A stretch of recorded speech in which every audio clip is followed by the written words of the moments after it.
आंधी के साथ तेज बारिश का नजारा शाहपुरा में करीब 5 बजे के जबरदस्त आंधी व तेज हवाएं चली हैं, जिससे अनेक पेड़ व बिजली के खंभे, दुकानों के टीन सेट व बड़े बड़े होर्डिंग तेज आंधी के साथ उड़ गए और वहीं जबरदस्त बारिश भी हुई है।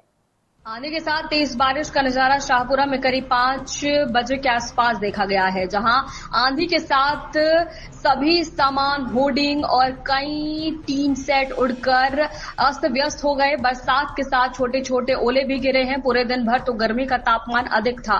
शाम होते होते तेज बारिश से ग्रामवासियों को सर्दी का एहसास हुआ। शाहपुर नगर पालिका अध्यक्ष श्री रघुनंदन सोनी तुरंत प्रभाव से मौका मुआयना देखकर जेसीबी को बुलाकर गिरे हुए पेड़ों को हटाकर रास्ता खुलवाया गया।